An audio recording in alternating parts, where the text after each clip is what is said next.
எல்லோருக்கும் வணக்கம். இன்னைக்கு நம்ம பார்க்கக்கூடிய சப்ஜெக்ட், இறைவனுக்கும் பற்று இருக்கிறதா? நம்ம ஏன் இந்த கேள்வி கேட்கிறோம்னா, ஒரு வானிலை பரமாத்மா சொல்றாரு, இப்போ சாந்தி தாமம் வந்து கிட்டத்தட்ட விரிச்சோடி இருக்கு. என்னோட குழந்தைகள் எல்லாம் பூமிக்கு வந்துட்டாங்க, நடிக்க வந்துட்டாங்க. இப்போ நமக்கு தெரியும், இப்போ 2024 போல 800 கோடி ஜனத்தொகை இருக்கு. டிராமாவே 2036 வரைக்கும் தான் இருக்கு. ஸோ 95-99% ஆத்மாக்கள் அங்கே வந்து சாந்திதாமத்தில் இல்லை, எல்லாரும் இங்கேயே வந்துட்டாங்க. ஸோ பரமாத்மா சொல்கிறாரு, நான் ஆல்மோஸ்ட் தனி வீட்டில் இருக்கிற மாதிரி இருக்கேன், என் குழந்தைங்க பிரிஞ்சிருக்காங்க, என் குழந்தைங்கள பார்க்கணும், அப்படி தான் நான் வந்து 1936 வந்து போயிட்டுருக்கேன். எல்லாரும் வீட்டுக்கு வந்துடுங்க.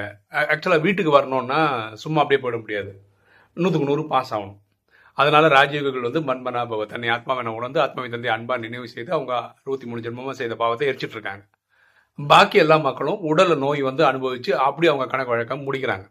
ஸோ ஜட்மெண்ட் டேக்குள்ளே எல்லாரும் ரெடி ஆகிடுவாங்க. அப்புறம் இறைவன் வந்து 99.99% மக்களை வீட்டுக்கு கூட்டிகிட்டு போயிடுவார். ஓகேவா? அப்போது நமக்கு இந்த கேள்வி வருது, இறைவனே என்ன சொல்கிறார், என் குழந்தைங்களை பிரிஞ்சிருக்கிறேன், குழந்தைங்கள பார்க்காம இருக்கேன், என் குழந்தைங்கள பார்க்கணும், என் குழந்தைங்க வீட்டுக்கு வரணும், இப்படிலாம் நினைக்கும் போது இறைவனுக்கும் பற்று இருக்கா? இந்த கேள்வி நம்ம மனசில் வருது. அதை தான் இந்த வீடியோவில் நம்ம டிஸ்கஸ் பண்ணோம். ஓகே, இது ட்ராமா. ஓகேவா? ஒரு கல்பம்ன்றது ஒரு ட்ராமா. அது வந்து 5000 வருஷம் சேர்ந்தது, 4 யுகங்களாக பிரிக்கப்பட்டிருக்கு. சத்தியுகம், திரேதாயுகம், துவாபர, கலியுகம்னு பிரிக்கப்பட்டிருக்கு. எல்லாமே 1250 வருஷம்.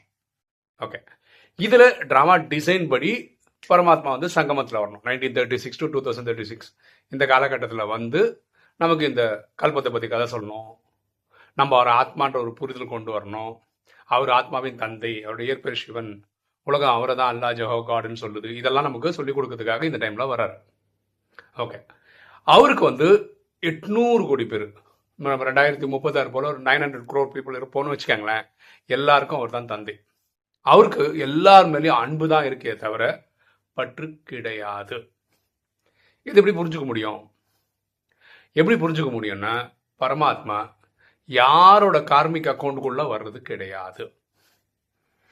அவர் என்ன சொல்றார், நீங்கள் உருவாக்குனது நல்லதும் கெட்டதும் அதை நீங்கள் அனுபவிச்சுக்கோங்க, இதில் என்ன கூப்பிடாதீங்க, எல்லாம் உதவின்னு கூப்பிடுங்க, ஹெல்ப் பண்ண வரேன், ஆனால் உங்கள் கார்மிக் அக்கௌண்ட் நான் செட்டில் பண்ண மாட்டேன் அப்படின்றார்.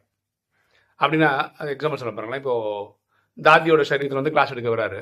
அன்னைக்கு பார்த்து தாதிக்கு உடம்பு சரியில்லைன்னு வச்சுக்கோங்களேன், ஒரு இருமல் இருக்குன்னு வச்சுக்கோங்களேன், இடையில இருமனாங்கன்னு வச்சுக்கலாம். அப்போ பரமாத்மா வந்து அதை சரி பண்ணி தாதியோட உடல்லேருந்து பேசிட்டு போவார். ஆனால் அது பண்ண மாட்டார். அவர் சொல்கிறார், என் வேலை கிடையாது, அது அவங்க கார்மிக் அக்கௌண்ட் அவங்க அனுபவிக்கிறாங்க, இதில் நான் இன்டர்ஃபியர் பண்ணவே மாட்டேன்.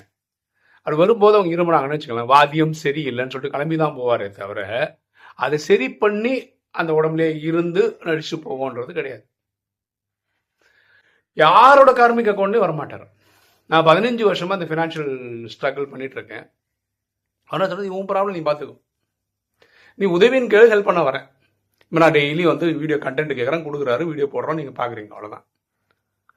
வாழ்ந்துட்டு போகிறேன், எல்லா பிரச்சனையும் கிடையாது, நானும் வாழ்ந்துட்டு போகிறேன். 3 வேளை சாப்பிட்றேன், தூங்குறேன், ஒரு தங்கத்துக்கு ஒரு இடம் இருக்குது, 3 வேளை சாப்பிட்றதுக்கு கடவுள் புண்ணியத்தில் ஏதாவது வழி இருக்குது, எல்லா பிரச்சனை கடையிலும் வாழ்ந்தும் போயின்னு இருக்கேன்.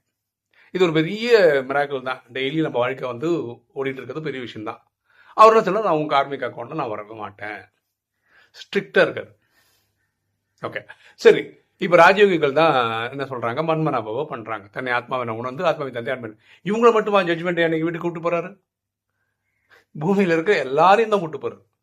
இறை நம்பிக்கை இருக்கிறவங்கள கூப்பிட்றாரு, இறை நம்பிக்கை இல்லாதவங்களையும் கூட்டிகிட்டு போகிறாரு, ஹிந்துக்களை மட்டுமா கூப்பிட்டு போகிறாரு, இஸ்லாமியர்களும் கூப்பிட்டு போகிறாரு, கிறிஸ்தவர்களையும் கூப்பிட்டு வர்றாரு, எல்லா இசத்தை சேர்ந்தவங்களும் கூட்டிகிட்டு போகிறாரு. ஸோ அவருக்கு வந்து இந்த பாரபட்சமே கிடையாது. நீங்கள் கும்பிட்டீங்க கும்பிடல, அது பிரச்சனை இல்லை, நம்பிக்கை இருக்குது நம்பிக்கை இல்லை, இது பிரச்சனை இல்லை. அவர் எல்லாரும் அவரோட குழந்தைய பார்க்குறாரு, எல்லாரையும் கூட்டிகிட்டு போகிறார். சரியா? இது வந்து இறைவன் நம்ம மேலே இருக்கிற அன்பை தான் காட்டுதே தவிர, அவர் சொல்கிற அந்த டைலாக்லாம் கேட்கும்போது ஒரு இன்ட்ரெஸ்டிங்காக சொல்கிறார். அதாவது, வீடு காலியாக இருக்குது, என் குழந்தைங்க அங்கே போயிட்டாங்க, என் குழந்தைய பார்க்கணும், இந்த எண்ணங்கள்லாம் வருதுன்னு சொல்கிறார். பார்த்தீங்களா? இது வந்து அவருடைய எண்ண ஓட்டத்தை சொல்கிறார், அவ்வளோதான். இதை நீங்கள் பற்றுன்னு எடுத்துக்கிட்டிங்கன்னா நம்ம தான் தப்பாக புரிஞ்சுக்கிட்டோன்னு அர்த்தம். நமக்கு தான் என்ன சொல்கிறது, அப்பா அம்மா இல்லாமல் இருக்க முடியல, மனைவி இல்லாமல் இருக்க முடியல, குழந்தைங்க இல்லாமல் இருக்க முடியல. இது நமக்கு, அதாவது மனிதர்களாக நடிக்கிறவங்களுக்கு இருக்கிற வீக்னஸ். பரமாத்மாவுக்கு அது கிடையவே கிடையாது. பாருங்களேன், என்ன சொல்கிறாங்கன்னா, பூமியில் ஒரு நாளுக்கு 1 மில்லியன் மக்கள் சரீரம் பண்ணுறாங்க. அப்போ ஏதாவது ஃபீல் பண்ணுறாரு அவரு.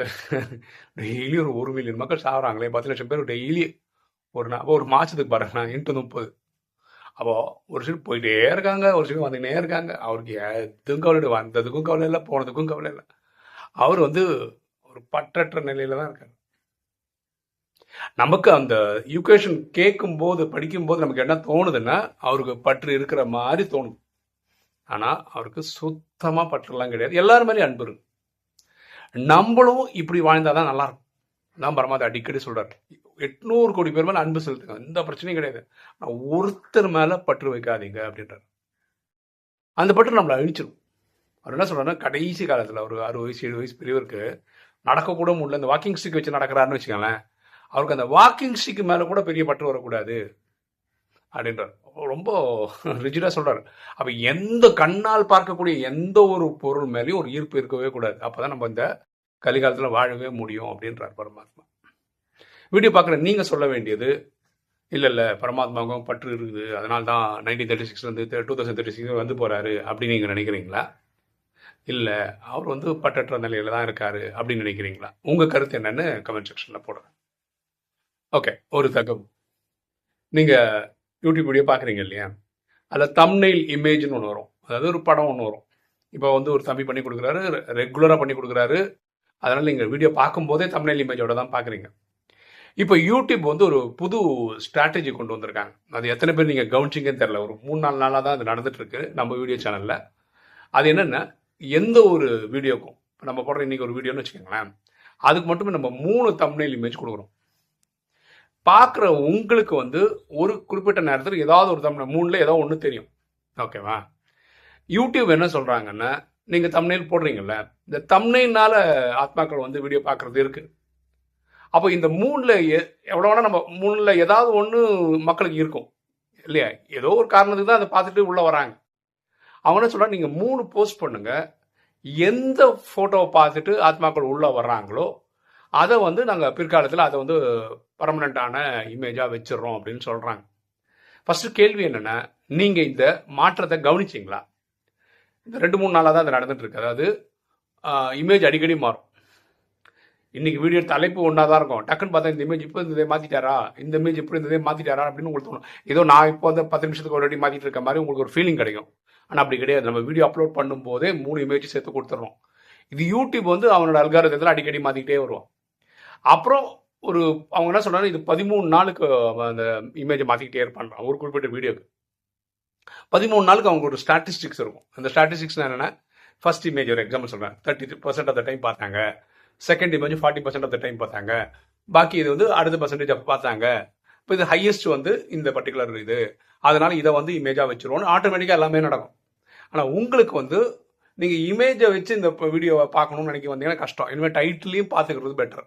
ஃபுல் டைட்டில் பார்த்து வந்தீங்கன்னா அந்த இமேஜ் வந்து ஒரு 13 நாளுக்கு மாறிக்கிட்டே இருக்கும். அந்த நீங்கள் பார்க்குற ஒவ்வொரு டைமுக்கும் அந்த இமேஜ் மாறும். இது எதுக்கு வைக்கிறாங்க அப்படின்னு பார்த்தீங்கன்னா, நிறைய பேர் ஈர்க்கப்பட்டு உள்ளே வருவாங்க அப்படின்னு அவங்க நம்புறாங்க யூடியூப்ல. நம்ம யூடியூப் சொல்கிற எல்லா சஜஷனும் ட்ரை பண்ணுறோம். நமக்கு என்ன, நிறைய பேர் இது பார்க்கணுன்ற ஒரு ஆர்வம் நமக்கு இருக்குது. இந்த டைமில் அந்த தம்பியை பாராட்டணும். ஏன்னா டெய்லி ஒரு வீடியோக்கு ஒரு தம்ப்நெயில் கிரியேட் பண்ணி கொடுக்குறாரு. இப்போ வந்து ஒரு வீடியோக்கு ஒரு 3 நாள் கொடுக்குறாரு. அதுலேருந்து நான் செலக்ட் பண்ணி 3 போடலான்ற அளவுக்கு கொடுக்குறாரு. ஸோ அந்த தம்பிக்கும் இந்த நேரத்தில் நன்றி. நீங்கள் கமெண்ட் செக்ஷன் இதுவும் சொன்னீங்கன்னா நல்லாயிருக்கும். எத்தனை பேர் அந்த யூடியூப் இமேஜ் வந்து மாறிட்டு இருக்கிறத கவனிச்சிங்க, இல்லை கவனிக்கல, ஏதோ என்ன பார்த்தீங்களோ அதை நீங்கள் கமெண்ட் செக்ஷனில் போட்டிங்கன்னா நல்லாயிருக்கும். ஓகே, இன்னைக்கு வீடியோ உங்களுக்கு பிடிச்சிருக்குன்னு நினைக்கிறேன். பிடிச்சவங்க லைக் பண்ணுங்கள், சப்ஸ்கிரைப் பண்ணுங்கள், ஃப்ரெண்ட்ஸ் சொல்லுங்கள், ஷேர் பண்ணுங்கள், கமெண்ட்ஸ் போடுங்க. தேங்க்யூ.